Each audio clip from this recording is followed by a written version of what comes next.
When everything we consume is the worst thing ever by some mouth breather on the internet, how is anything truly the worst thing ever? Time for the only podcast to officially create a list of the worst movies ever made. The only one. For real.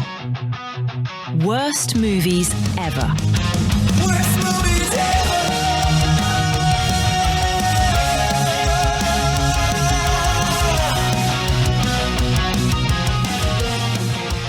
Welcome to another episode of Worst Movies Ever, and today we're kind of veering off course, taking a left turn, and going into the realm of shot-on-video crime films. If there is a genre that you know of, you can sure as fuck bet that someone out there with their camcorder, a 3/4-inch camera, attempted to make a 10-cent backyard production of that said genre. And today, I was a little surprised when this movie came on my list. I have this hard drive that I keep alluding to that I had like a bunch of friends give me movies, and over the years, I've accumulated a considerable amount of, 10-cent DVDs that I was given through, sales at like when Family Video went under, and various conventions I've been to, people giving me movies in exchange for my movie and blah, blah, blah, blah, blah. And today, Revenge of the First Wives must have been one of those things where it's just like, the cover is interesting, I'll take this. And I was a little surprised when this came up on the random shuffle that I usually do on my Plex, because I gotta be honest, the vast majority of the shot on video stuff that I've ever watched, for the most part, is horror based. Maybe that's because that's the majority of what I sought. And over time, and through various people that I respect and love their tastes in movies, and that are also shot on video fans, I've been introduced to so much. And you can, like I said off the bat, there's just about every kind of genre of shot on video film out there, because once that technology got out into the world, everyone wanted to make their own movies. Not all of them got out there for distribution, though.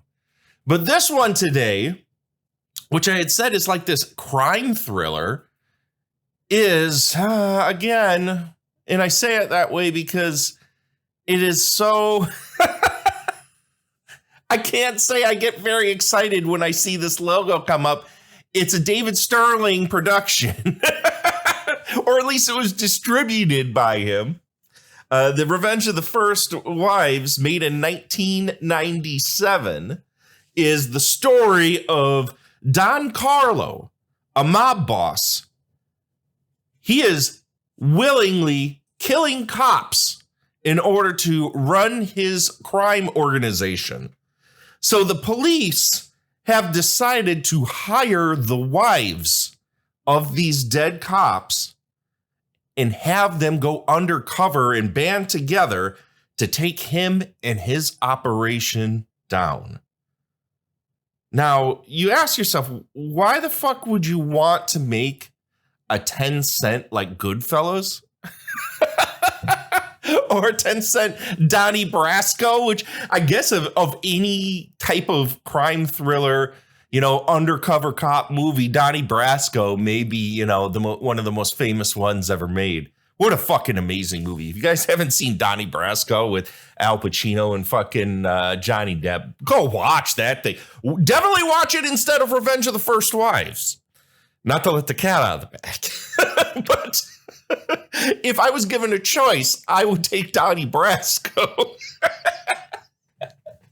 But it's always curious to me when you see a shot on video list and you see something that there's as ambitious as a crime thriller done through the lens of micro budget cinema, because these movies have to have inherently a lot of moving parts, especially like mob movies like The Godfather or Goodfellas or Donnie Brasco or these types of movies Casino, stuff like this, the normally hard-boiled Scorsese-styled mob thriller.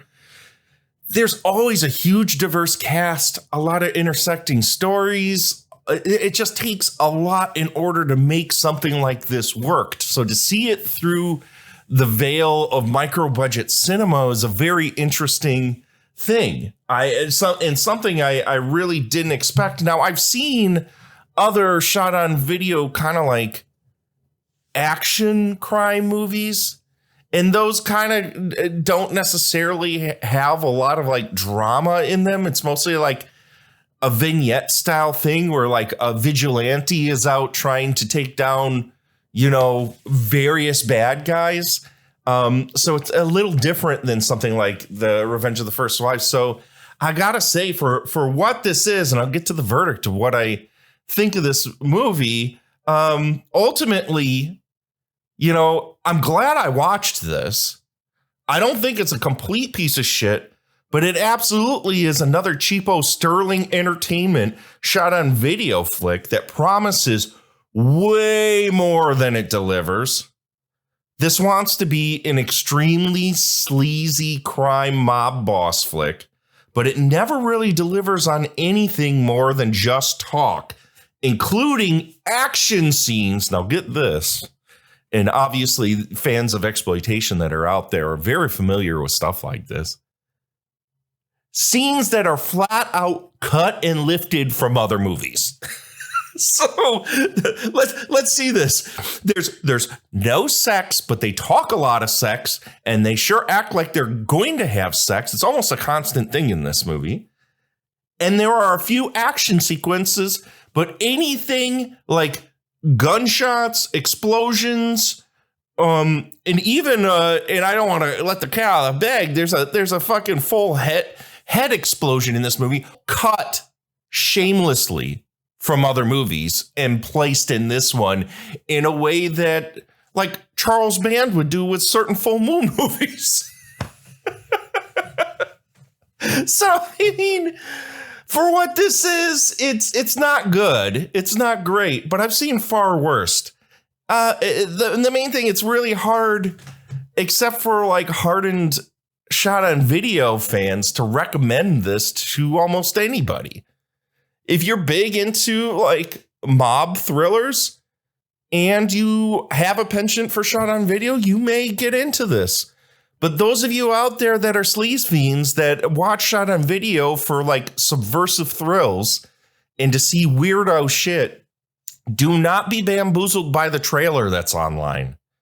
Because this thing literally delivers none of the sleazy thrills that trailer wants you to believe is here. Like none. So let's get to the good. What is good? The acting for what it is and what this movie is way better than the vast majority of similar types of productions. For a shot on video crime film, this looks and plays way better than it has any right to.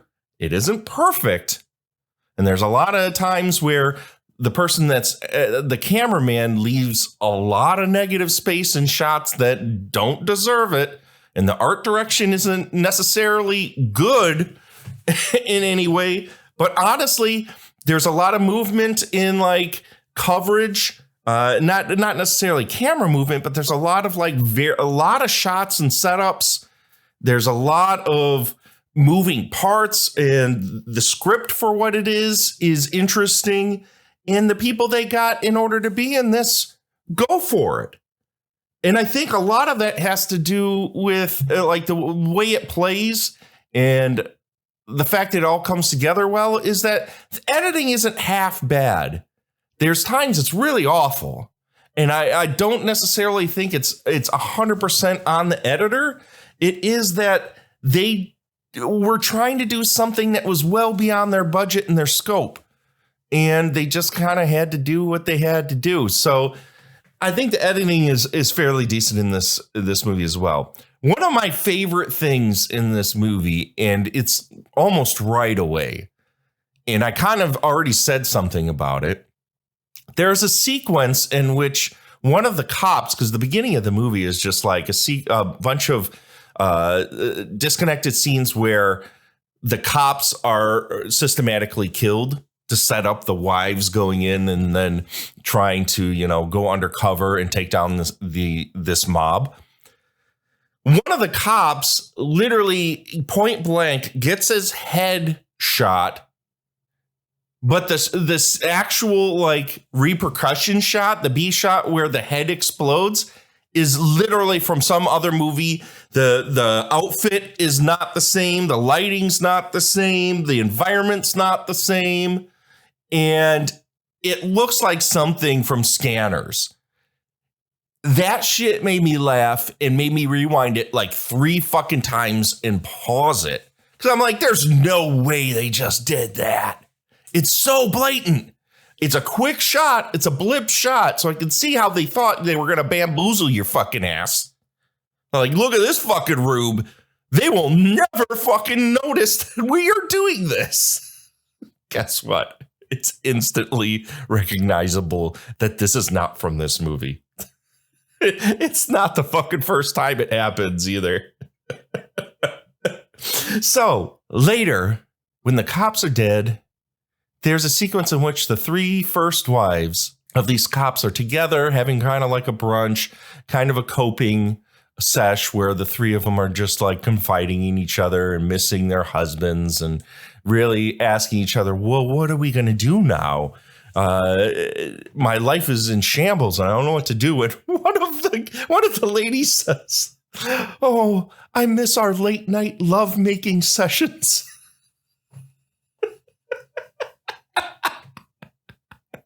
Is that how anybody talks about sex?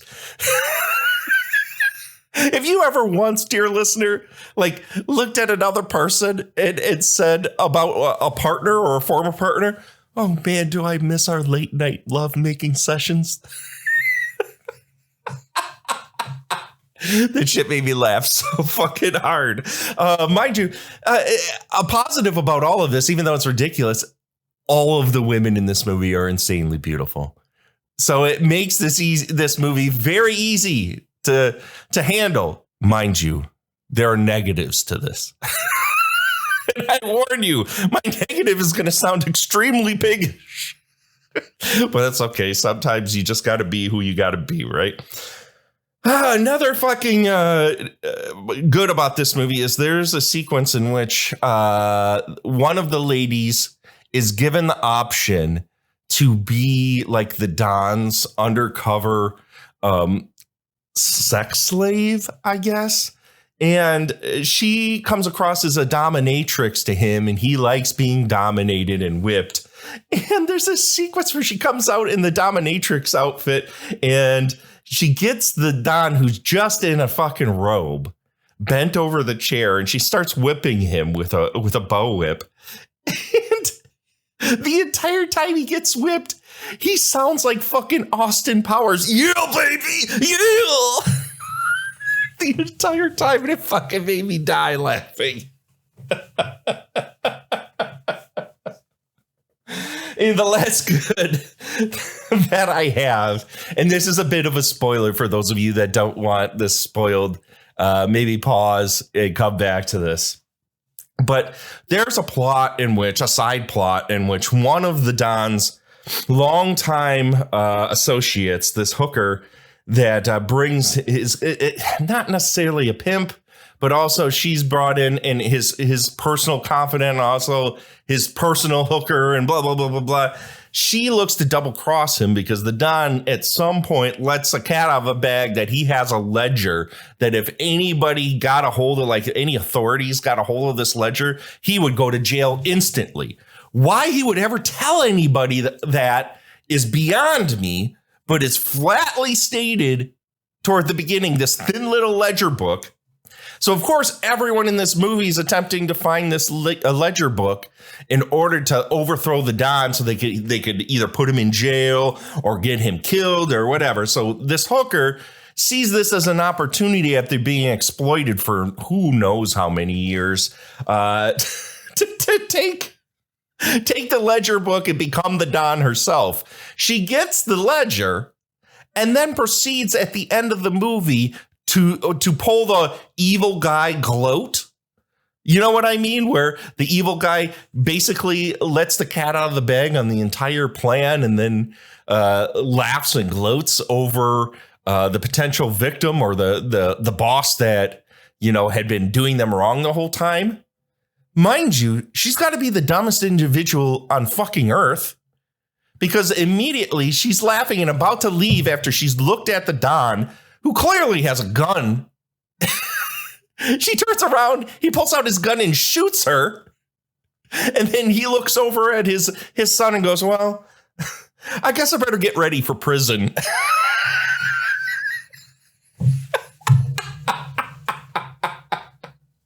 That shit made me laugh so fucking hard because he says it in such a flatly stated way that it's almost impossible not to cackle at it. And even though I had said like the acting for the most part is fucking decent, some of the lines in this movie are just delivered so stupidly and so plainly that you can't help but fucking giggle. And I love that kind of shit. Let's get to the bads. What is bad? As I had said before, the major bad is this is another boring ass cheapo David Sterling production with 10-cent shot on video toasted credits and a lot of shit promised that is never fucking delivered on.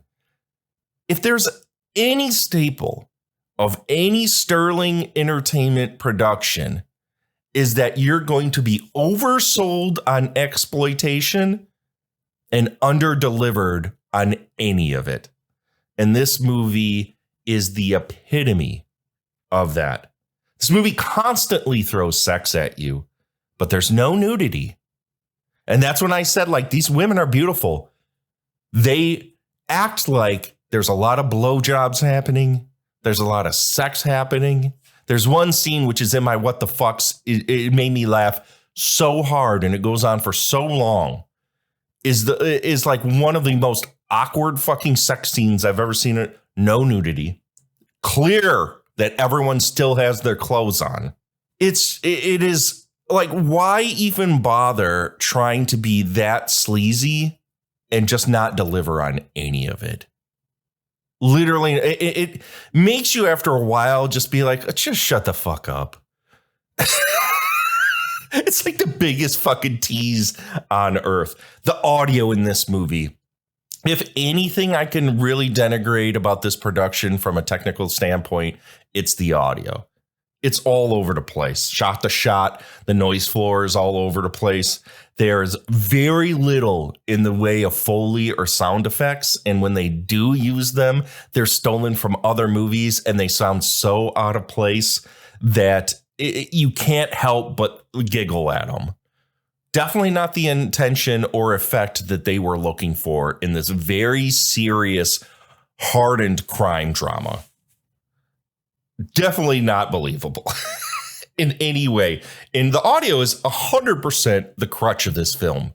Like, if there's anything that's going to prevent you from like just casually watching this, which it would be a decent enough movie to just casually watch. If you're fine with shot on video stuff, it's the audio that's going to kill it. The dialogue at times is mixed so poorly that the music just completely overrides it. So yeah, the audio is the biggest Achilles heel of Revenge of the First Wives. So another thing that I had alluded to earlier in the podcast where I said that the art direction isn't necessarily great. I would say about 80% of this movie takes place indoors in rooms that have literally nothing on the walls, bathed in orange tungsten light. And it is so boring to look at. It's almost like they got a few locations and they shot the majority of the movie in them.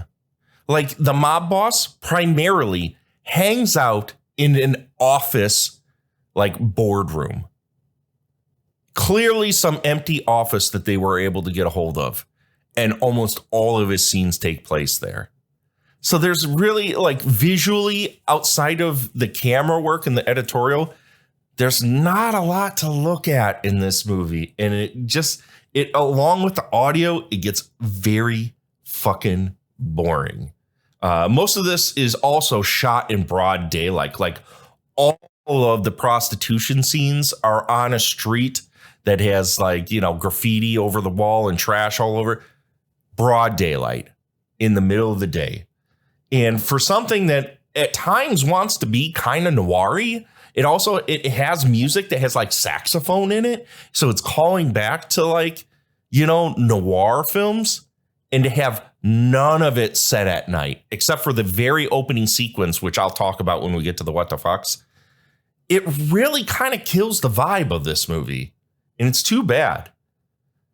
But in a very noir-y fashion, the women are not presented very well in this movie, even though they're beautiful. They mostly get their comeuppance with the bad guys, except for one of them, actually two of them. They're not presented well and mostly just used as meat for these men. And that's it. So if you're not into that kind of stuff, I would steer clear of this movie. Like the women in the script make very odd decisions and are very in some ways people could say that, maybe, they're sexually liberated and they want to take on these roles. And I'm being chased about right now because it's in my what the fucks. But they're just not really presented that great in this movie. Having said that, for three women that have to go undercover, they effortlessly worm their way into the organization. Like this mob organization deserved to go down. Nobody vetted these women out. They just like immediately after the cops asked them to do this, immediately were embedded into the organization. There's no buildup at all. So, at least it gets to the point, I guess. So, I only have a couple more bads of this. The only action in this movie, as I said before, was obviously cut from another movie. None of it matches. The sound is different. And it makes everything going on in an action sequence so pointless. Like there's a sequence in which one of the women, because I'll let the cat out of the bag, the women are given three options as to what they could be undercover for to get into this organization. Either a prostitute, a drug dealer, or the mob boss's sex slave. Those are the only three options that they have. And these women are all very giddy about, oh yeah, I miss having sex. And the one that wants to be the drug dealer almost immediately sparks a fucking mob war out of nowhere. And she's running around shooting and there's fucking explosions that are coming from another movie. So you're just like, what the fuck am I watching? Why am I watching this? And finally, the double cross angle with the prostitute that I said gets shot is so fucking stupid. Everyone in this movie is seeking the same thing to take down the boss. And this whole like having this ledger that will take him down as the easy plot device, it's just so fucking stupid. It makes no sense why anyone would literally tell anyone about this thing outside of anybody that keeps tabs on the accounting for him. That it's just like it makes you turn your brain off and not really engage in any of it. Let's get to the what the fucks. What the fuck is that? This movie starts off with perhaps the worst full-clothed doggy style scene in any movie. I'll put it out there right now. This movie is full of sex scenes with people that are fully clothed. Like we're talking, if this is actually happening, it is just an unzip, pull dick out, easy access hole kind of situation. Because the opening of this, there is a woman that is pleading for her life for having done something the Don didn't like. And the Don basically has the son come over. And in order for her to make it right, she has to please him. So he bends her over this table in front of this fucking room of other mobsters and his dad and starts fucking her from behind. fully fucking clothed, and then shoots her in the back of the head and finishes. This is the weirdest what the fuck sex scene I've seen in some time. And mind you, next episode, I'm going to be talking about a Lucifer Valentine movie. It is so fucking weird. And that's not the only time this fucking happens. There's a sequence later in this movie, it's another what the fuck, where the son who does this horrible, despicable act in the beginning of this movie falls in love with one of the first wives, and actually, like, by the end of this movie, gets out of this unscathed and is presented like he's a good guy. But they have one of the first wives and the son have this silhouetted sex scene in a cave by the ocean. So there's the ocean, a circle silhouette with them where he's holding her up and humping her, and it goes on for almost 2 minutes. I swear, at least it felt that way, where she's just bouncing on him, and it's clear they aren't fucking. If you get the chance, it is literally one of the funniest fucking sex scenes I've ever seen in my life. If it was there for 2 seconds as like, oh, we get to finally be alone together and he picks her up and they embrace, cool shot. It literally goes on, I mean, at the very least for 30 seconds, where she's just bouncing on him like they're fucking. And he's awkwardly trying to hold her the entire time. It is so fucking hilarious. So stupid. So, as I had said before, these women are given the 3 options of being a prostitute, drug dealer, or a sex slave to Don Carlo. And these are the only options. And one of them is a little hesitant on it, like, is this all we get? This seems very dangerous. And then one of the ladies looks at the other one and goes, come on, Jazz. It could be fun and exciting. Like, what? There's like 2 of these women are way too into this. And to go into my last what the fuck, the one lady that I had said decided to become the drug dealer, like, goes off the deep end almost immediately. Like, I don't know if it's in order to sell that she's a badass and willing to go the extra mile and do anything and is tough. So she like it's constantly like battling clients of theirs and like holding guns at them. And she starts this mob war. She's just like completely power hungry after a while. And eventually in the scene that I had said before, where explosions are happening from another movie and whatever, her partner there, because she ends up like, not necessarily falling in love, but they have a lot of sex, supposedly, probably fully clothed. They're trying to hide out during this battle and like shield themselves. And he's like, what the fuck? I told you not to do this. And he flat out shoots her in the back of the fucking head. Did not see this coming. But at the same time, it was just like, I think like they took these women that wanted to go undercover and made them way too excited about doing this. And that's kind of all I got for the first Revenge of the First Wives, a movie that when you sit and talk about it, sounds like there's a lot of sleazy intrigue in it, doesn't it? You don't fucking see anything. It is a 90-minute movie, or an hour and 22 minutes movie with a lot of fucking talking. A lot of fucking talking. And any of the action that happens is either so awkward or cut directly from another movie. So you make the choice. If any of this sounded fun or goofy to you, check it out. It's definitely not one of the worst movies I ever saw. But when it comes to like sleaze movies, like I could totally see this being an Andy Sedaris style flick. Absolutely see it as an Andy Sedaris style flick. And it's kind of sold that way. But it's not. It's not. So I guess watch it if you want to. But that's all I got here for this episode of Worst Movies Ever. As I had said before, next week, and I started watching this mostly because there was an expose video on YouTube that came out that finally exposed who Lucifer Valentine was. And there was one Lucifer Valentine movie that I had never seen called The Angela Chapters, which I believe is his final movie. Who knows?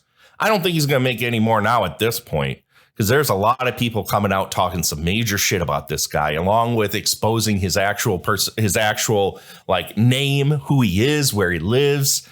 And many bad things are being spoken of this individual. We're going to go through his final movie and see. Going through all of this, starting to watch it, it just seemed like something that I could talk about for a little while, because I mean, Lucifer Valentine has been a part of the underground horror scene for so long that most of us that have made films tangentially know stories or know of him or know of the movies, and all have opinions about this stuff. And we're going to end a chapter here on like my old podcast, Astral Radio Z. We talked about, I think, Vomit Gore 4, what is it called? Black Mass of the Nazi Sex Wizard, or wherever the fuck it was. I know Mark and I talked about it years ago. Let's close a chapter in life and talk about what people consider some of the worst movies ever made. Let's watch the final one, The Angela Chapters, next episode of Worst Movies Ever. So until next week, take care of yourselves, and I'll see ya. Bye. Worst Movies Ever podcast is executive produced by Vaughn Kuhlmeyer and Shannon Smith. For more Worst Movies Ever, and to make the Doctor watch your worst movies ever, subscribe to the Worst Movies Ever Patreon at patreon.com/Worst Movies Ever. There you will get a monthly exclusive WME podcast plucked from the user-generated film list, randomized episode to episode. Until next time, celebrate trash at all costs. Toodles.